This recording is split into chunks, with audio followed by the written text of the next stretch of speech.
Hello दोस्तों, uric acid से परेशान या हाइपर यूरिसीमिया के पेशेंट्स के लिए, गाउट के पेशेंट्स के लिए अक्सर फिश एक तरह से वर्जित माना जाता है। ज़्यादातर लोग ये सोच के चलते कि यदि किसी व्यक्ति को हाइपर यूरिसीमिया या यूरिक एसिड का प्रॉब्लम है तो उसको सी फूड बिल्कुल नहीं खाना चाहिए, क्योंकि प्रोटीन का काफ़ी अच्छा सोर्स होता है।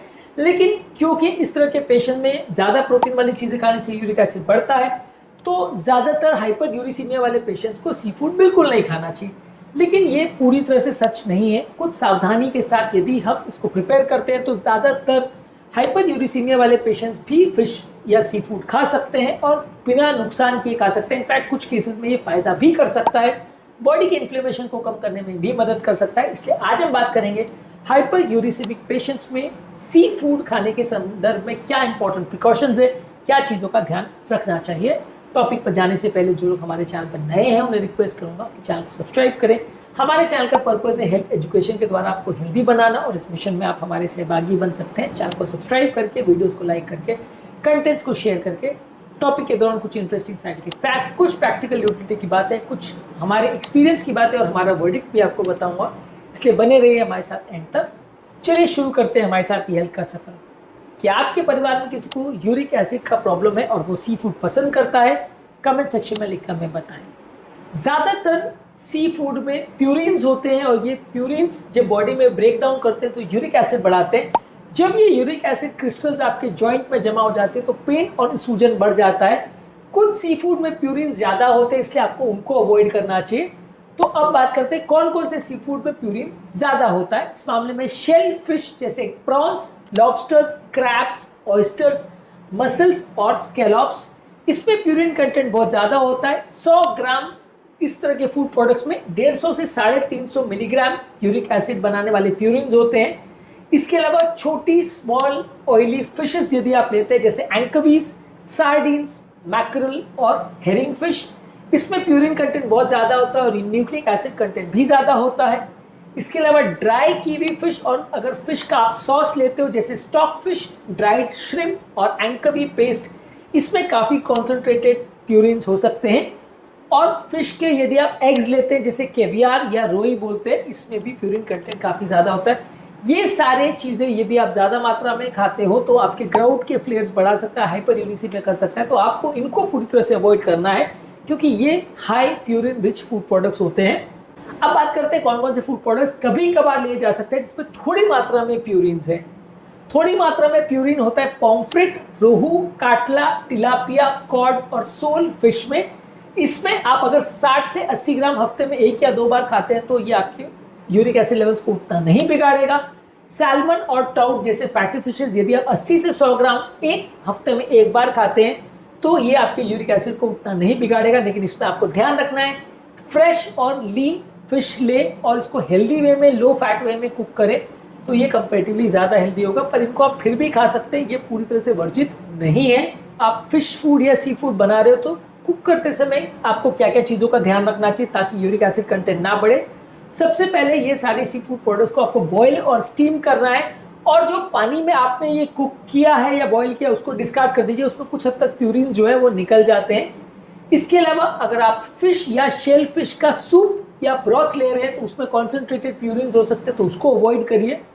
इसके अलावा आप सी फूड को डीप फ्राई और हेवी मसाला डालकर फ्राई करना अवॉइड करिए, क्योंकि इससे इसका ऑक्सीडेटिव स्ट्रेस बढ़ जाता है जो कि यूरिक एसिड लेवल्स को बढ़ा सकता है और बॉडी में सूजन बढ़ा सकता है।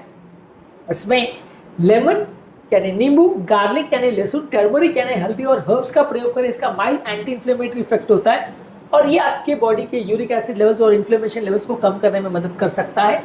इसके अलावा जब आप इनको कुक करें तो ऑलिव ऑयल या मस्टर्ड ऑयल को थोड़ी मात्रा में प्रयोग करें, इससे भी आपका यूरिक एसिड लेवल्स को कम करने में कुछ मदद मिलेगी। इसके अलावा जब आप इनको ले रहे हैं तो इस तरह के फिशेस को जब आप प्रिपेयर कर रहे हो तो पानी 2 से 3 लीटर पीजिए, ये यूरिक एसिड को फ्लश करने में मदद करेगा। इसमें आप नारियल पानी, नींबू पानी या जीरा पानी विदाउट शुगर ले सकते हैं। अल्कोहल इस टाइम पे आपको नहीं लेना चाहिए, खासकर बियर और स्पिरिट्स, या आपके यूरिक एसिड के एक्सक्रीशन को यानी किडनी से निकलने की प्रक्रिया को हैम्पर कर सकते हैं, इसलिए इनको आपको अवॉइड करना चाहिए। इसके अलावा लो प्यूरिन वाले सब्जियां जैसे लौकी है, फूल गोभी है, पत्ता गोभी है, ये सारी चीज़ों को आप ज़्यादा ले, होल ग्रेन्स ले, सलाद ज़्यादा ले, तो ये यूरिक एसिड लेवल्स को ओवरऑल कम करेगा। मैदे की बनी हुई चीज़ें यानी रिफाइंड कार्बोहाइड्रेट, चावल को और फ्रक्टोज वाले सिरप्स को अवॉइड करिए। ये भी आपके यूरिक एसिड लेवल्स को बढ़ा सकता है, तो इसको आप अवॉइड करिए। मतलब अगर आप मान लीजिए सी फूड ले रहे हैं तो बाकी सारी चीज़ों में यूरिक एसिड नहीं होना चाहिए, ये आपको ध्यान रखना है। नहीं तो वो सारी चीज़ों में भी यूरिक एसिड जाएगा और इसमें भी जाएगा तो ज़्यादा नुकसान करेगा। तो एक तरफ अगर आप सी फूड ले रहे हैं तो दूसरी जगह आपको बैलेंस करने के लिए वहाँ पे आपको यूरिक एसिड के लेवल्स को कम रखना पड़ेगा। इसके अलावा अगर आपको यूरिक एसिड का प्रॉब्लम है तो सी फूड को हफ्ते में एक बार से ज़्यादा नहीं खाना है, मैक्सिमम 2 बार। और अगर खा भी रहे तो कॉन्जिक्यूटिव डेज पे नहीं होना चाहिए, जैसे मंडे ट्यूसडे एक साथ में नहीं खाना है, मंडे और खा रहे तो फ्राइडे को खाइए। इस तरह से 3-4 दिन का गैप रहे तो अच्छा है। पोर्शन साइज लिमिटेड रखना है, 60 से 100 ग्राम। कुक्ड फिश पर पोर्शन से ज़्यादा नहीं होना चाहिए।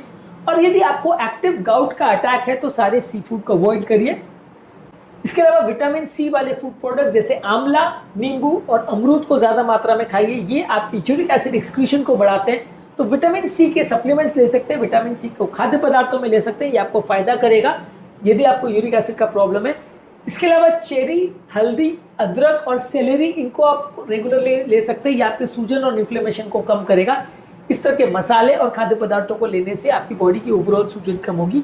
हाइपर यूरिसेमिक पेशेंट्स को क्या क्या खाना चाहिए और क्या क्या नहीं फिश के अलावा, इस पर हमने ऑलरेडी काफ़ी वीडियोस की, इनको आप चेकआउट कर सकते हैं। इसके अलावा आप सी फूड के साथ अल्कोहल और रेड मीट को मत लीजिए। प्रोसेस सी फूड जैसे टिन्ड फिश, सॉसेस और पिकल्स वाले सी फूड को बहुत ज़्यादा मत लीजिए। और इसके अलावा यूरिक एसिड लेवल्स को रेगुलर बेस पे चेक कराते रहिए। यदि आपको प्रॉब्लम है तो 3 से 6 महीने में एटलीस्ट एक बार यूरिक एसिड लेवल को चेक कराते रहिए। ये सारी चीज़ों को यदि आप फॉलो करोगे तो आपको यूरिक एसिड की प्रॉब्लम होने के बावजूद भी आप सी फूड खा सकते हैं और बिना ज़्यादा यूरिक एसिड लेवल्स के बिगड़े या बिना गाउट के अटैक के हुए आप इनको खा सकते हैं बिना ज़्यादा प्रॉब्लम के। इसलिए ये सारी चीज़ों का आपको ध्यान रखना है। ओवरऑल समरी है कि लीन फिश खाइए, कभी कभार शेल फिश और एंकोवीज को अवॉइड करिए। स्टीम, बॉयल और ग्रिल करके खाइए। फिश को फ्राई मत करिए। करीज में थिक ग्रेवी का प्रयोग मत करिए। पानी ज़्यादा मात्रा में पीजिए। अल्कोहल मत लीजिए। इसके अलावा विटामिन सी और फाइबर ज़्यादा मात्रा में खाइए और दूसरे प्यूरिन रिच फूड प्रोडक्ट्स को अवॉइड करिए।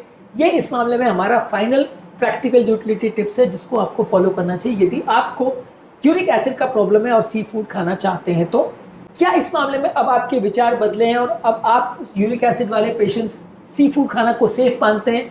कमेंट सेक्शन में लिख कर मैं बताएं। क्या ये पॉइंट्स आपको यूटिलिटी के लगे? कमेंट सेक्शन में लिख कर मैं बताएं। उम्मीद करूंगा कि आज के टॉपिक में कुछ नया जानने को मिला होगा। जो लोग हमारे चैनल पर नए हैं उन्हें रिक्वेस्ट करूंगा कि चैनल को सब्सक्राइब करें। हमारे चैनल का पर्पज़ है हेल्थ एजुकेशन के द्वारा आपको हेल्दी बनाना और इस मिशन में आप हमारे सहभागी बन सकते हैं चैनल को सब्सक्राइब करके। आपके कमेंट्स हमें जानने में मदद करते हैं कि आपको हमारा कंटेंट कैसा लगता है, प्लस हमारे लिए मोटिवेशन और इंस्पिरेशन का भी काम करते हैं। इसलिए वीडियोज़ को देखते रहिए, शेयर करते रहिए और हेल्थ के सफर में हमारे साथ आगे बढ़ते रहिए।